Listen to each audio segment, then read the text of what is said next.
मुझे पूरा भरोसा है कि अब ये ब्राह्मण समाज के लोग जो इन्होंने पिछले चुनाव में इनको इनके बहकावे में आकर अपना वोट देकर इनकी सरकार बना दी थी पूरे 5 साल के लिए, अब वो पछता रहे हैं। लेकिन अब मुझे पूरा भरोसा है कि अब ये लोग इनके किसी भी प्रकार के बहकावे में नहीं आएंगे।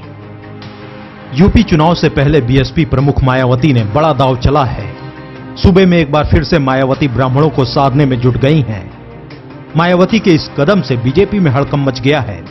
सूत्रों की माने तो ब्राह्मण समाज इस समय बीजेपी से नाराज चल रहा है, जिसका फायदा मायावती उठाना चाहती हैं और 2007 की ही तरह ब्राह्मणों के दम पर एक बार फिर सत्ता पर काबिज होने का सपना देख रही हैं।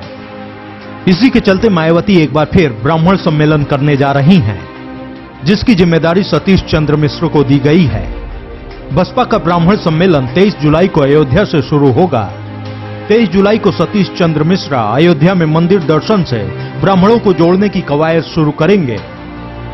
पहले चरण में 23 जुलाई से 29 जुलाई तक लगातार 6 जिलों में ब्राह्मण सम्मेलन होंगे।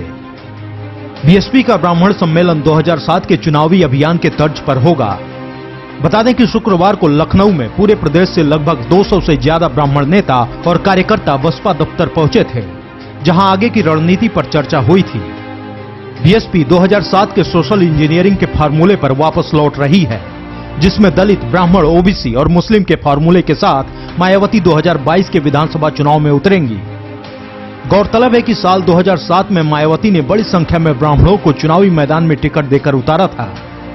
मायावती की यह रणनीति सफल भी रही थी और बीएसपी की पूर्ण बहुमत की सरकार बनी थी। बता दें कि मायावती ने 2007 में यूपी के चुनाव में 403 में से 206 सीटें जीतकर सत्ता हासिल की थी और देश की सियासत में तहलका मचा दिया था। बसपा के 2007 का प्रदर्शन कोई आकस्मिक नहीं था, बल्कि उसके पीछे मायावती की सोची समझी रणनीति थी। प्रत्याशियों की घोषणा चुनाव से लगभग 1 साल पहले कर दी गई थी। इसके अलावा ओबीसी, दलितों, ब्राह्मणों और मुसलमानों को एक साथ लेकर तालमेल बनाया था।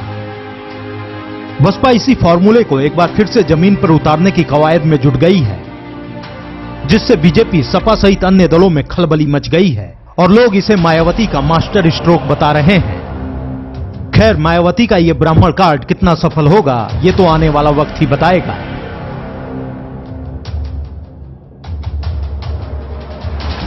Bureau report, news India.